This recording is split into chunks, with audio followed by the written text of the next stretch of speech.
Bonjour à tous, j'espère que vous allez bien et que vous passez un très bon moment avec votre famille.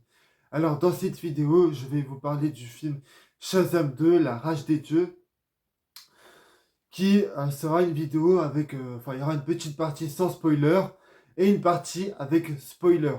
Et après, je mettrai une note. Mais avant de passer à la partie sans spoiler, je vais vous résumer le scénario du film.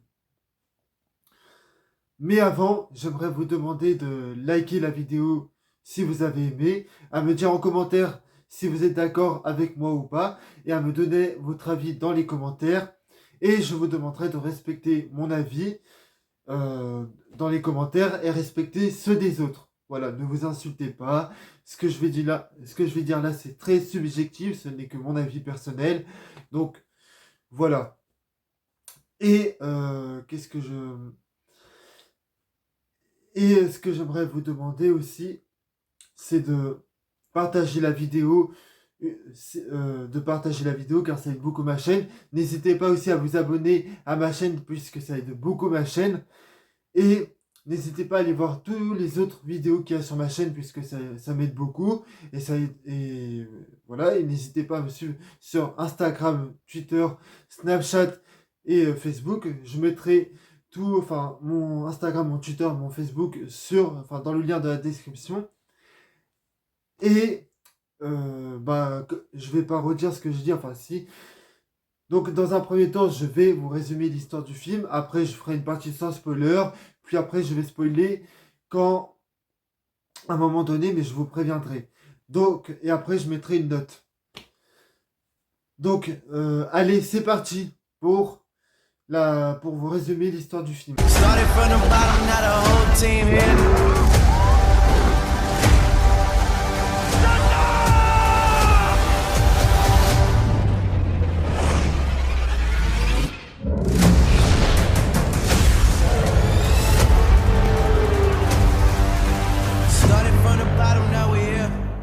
Alors, si je pouvais vous résumer l'histoire de ce Shazam 2, c'est en fait Billy Batson et ses frères et sœurs adoptifs, ils vont redevenir des super-héros en disant Shazam, et ils vont devoir reprendre du service pour affronter une nouvelle menace. Voilà, donc maintenant je passe à la partie sans spoiler.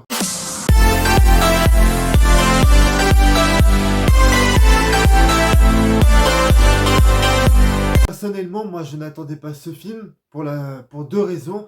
La première, c'est parce que le premier, Shazam, moi, je l'avais trouvé plutôt moyen. Je devais le voir au cinéma à l'époque, mais j'ai pas eu le temps, donc je l'ai acheté en Blu-ray et pour le rattraper. Et vraiment, pour moi, c'était plus un film qui était sympathique, mais très oubliable. Et j'avais pas envie de voir la suite. Mais après, on a eu la suite, et la deuxième raison pour laquelle je ne voulais pas voir le film, c'est parce que les bandes annonces donnaient tout sauf envie de voir le film. Et donc, je m'attendais vraiment à une catastrophe. Au final, ce n'est pas le cas. Donc là, on est dans la zone sans spoiler. Donc, je vais pouvoir vous donner mon avis sans spoiler. Et comme je vous l'ai dit tout à l'heure, ce que je vais dire là, ça concerne que mon avis. Et ben, pour être honnête, j'ai trouvé le film moyen. Vraiment très très moyen. C'est-à-dire que pour moi, c'est un film qui n'est pas nécessaire. C'est un film qui ressemble à tout ce qu'on a vu avant. Enfin, tous les autres films de super-héros. C'est-à-dire, le schéma narratif de ce film-là est identique à tous les autres films de super-héros d'avant.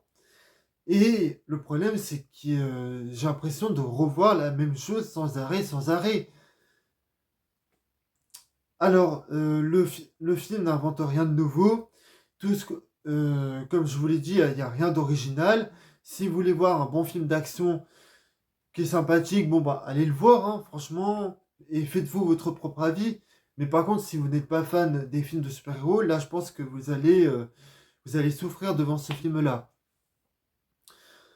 Après, le gros problème de ce film, c'est que toutes les idées qu'il y a dans ce film, bah, ce sont des idées qu'il y avait dans les films Power Rangers. Alors, je parle pas du film Power Rangers, celui qui est sorti en 2017. Je parle des films Power Rangers qui étaient sortis sur Gulli et qui, je sais pas s'il passe encore, puisque moi je regarde plus Gulli, mais moi je me rappelle que quand je regardais Gulli, il y avait tout le temps, enfin il y avait des films Power Rangers qui passaient de temps en temps à la télé. Enfin, je regardais ça quand j'étais petit. Et, et en fait, ce film-là reprend exactement les idées qu'il y avait dans les films Power Rangers. Je vais vous donner un exemple. Par exemple, les costumes que portent euh, Shazam et sa bande, enfin, et ses frères et sœurs adoptifs, sont clairement identiques aux costumes que portaient les Power Rangers dans les films Power Rangers qu'il y avait sur Gulli. Et il y a plein de trucs comme ça. Et pour être honnête, c'est un film qui est pour moi qui est divertissant, qui ouais, et des scènes d'action qui sont pas extrêmement mémorables, même s'il y a quelques scènes d'action qui sont repompées de d'autres films, et ça j'y reviendrai dans la partie sans spoiler. Mais voilà quoi. Pour moi, ce film, bon, il est quand même. Et ce film n'invente rien. Il y a tous les éléments qu'il y a dans ce film, bah, ils ne servent à. Enfin, ils vont rien apporter à la suite du DCU. Mais voilà quoi. Bon, de toute façon, moi, j'avais pas d'attente pour le film. Parce que voilà, je vais pas revenir sur ce que j'ai dit tout à l'heure. Et qu'est-ce que je pourrais vous dire d'autre? Bah écoutez, donc là maintenant je vais passer à la zone spoiler. Je vais spoiler quelques trucs. Et ah oui, et il y a un autre truc que je voulais dire, c'est qu'en fait dans ce film-là, il y a quand même pas mal de choses qu'on ne balance. Enfin, il y a pas mal d'éléments qu'on en balance comme ça à l'écran, mais on sait même pas pourquoi pourquoi ils font ci, pourquoi ils font ça et tout. Et tu as plein d'éléments comme ça dans le film où tu te dis qu'en fait le réalisateur, bah, il voulait pas nous apporter la réponse ou tout simplement parce que le mec, il en avait rien à foutre de nous apporter la réponse et c'est vraiment dommage. Mais ça, j'expliquerai dans la partie sans spoiler.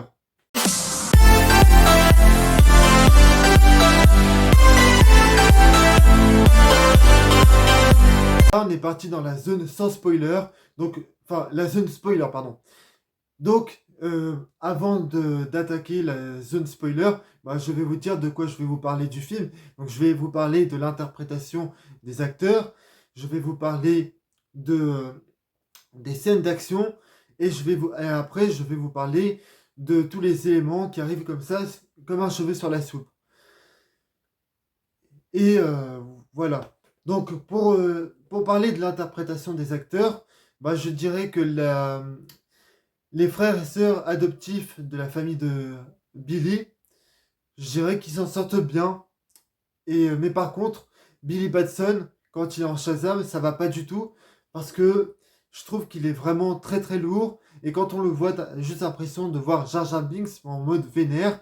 Et quand tu le vois faire sans arrêt des blagues et tout, bah le personnage, quand il est en Shazam, il devient vraiment insupportable. Et vraiment, quand tu le vois, t'as juste qu'une envie, c'est de le prendre et lui dire arrête, t'es pas drôle, ou de le jeter par la fenêtre, quoi. Donc, et après, pour ce qui est de l'interprétation des méchantes, enfin des trois méchantes qu'il y a dans le film, bah en fait, je trouve qu'elles jouent bien avec le pauvre matériel qu'on leur a donné à jouer. Mais écoutez, les nanas, elles font ce qu'elles peuvent. Enfin, les trois actrices qui jouent les trois méchantes. Mais franchement, c'est plus des méchantes qui sont, eux, extrêmement oubliables. Donc, ouais, pour parler des scènes d'action, bah écoutez, moi je trouve que toutes les scènes on voit Shazam et ses frères et sœurs adoptifs qui volent comme ça dans la ville, bah ce sont des scènes d'action qui ont été repompées du combat entre Zod et Superman dans Man of Steel. Mais sauf que la différence entre les deux, c'est que Superman, enfin Man of Steel, c'est sorti en 2013 et Shazam, il est sorti il y a 2 jours. Et je peux vous dire que les effets spéciaux, enfin les scènes d'action de Man of Steel étaient quand même bien meilleures. Et franchement, étaient bien plus mémorables que les scènes d'action que tu vois dans ce Shazam 2. D'ailleurs, c'est Shazam, la rage des dieux. Mais bon, bref. C'est ça le titre du film, mais on s'en fout. Et le climax à la fin, il est exactement pareil que le climax qu'on avait dans la Snyder Cut. C'est-à-dire que vous pourrez me prendre les deux climax, que vous verrez même pas la différence. Les deux climax se ressemblent énormément. Alors, comme je vous disais, dans la partie sans spoiler, c'est qu'en fait, il y a plein d'éléments qui arrivent comme ça, mais on comprend pas pourquoi. Par exemple, Gal Gadot, on la voit à la fin, et là, on se demande, mais s'il est là, pourquoi elle est pas venue. Enfin, bon, si elle arrive à la fin, pourquoi elle est pas venue. Elle est pas venue aider Shazam pour vaincre l'espèce de dragon géant et tout.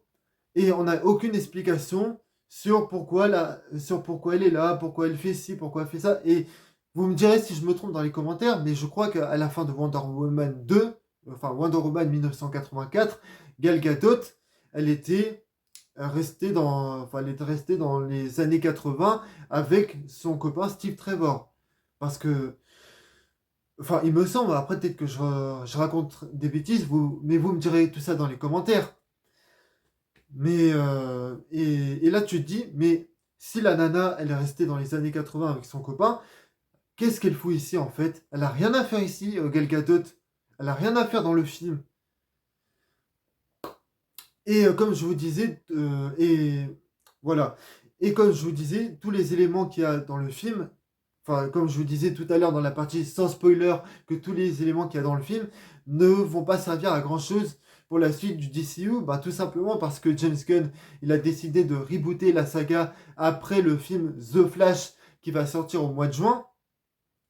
Donc, en fait, quand tu vois ce film, bah, tu te dis, ouais, ce film aurait pu apporter des choses vraiment très intéressantes. Mais étant donné que James Gunn, bah, il va rebooter la saga, bon, bah, on se dit, bah, finalement, tout ce film Shazam 2, bah, il servait à rien du tout. Enfin, il n'a servi à rien. Donc, voilà. Je vais mettre une note à ce film. Allez, c'est parti.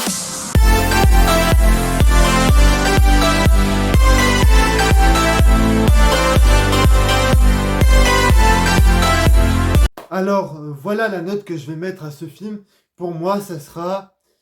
euh, pour moi, comme je vous ai dit, ce film est très moyen. Alors, je mettrai la note de 9,5 sur 20. Voilà, non, 8.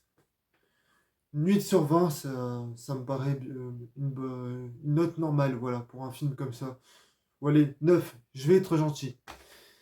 Donc, voilà. Bah, n'hésitez pas à me dire en commentaire ce que vous avez pensé du film.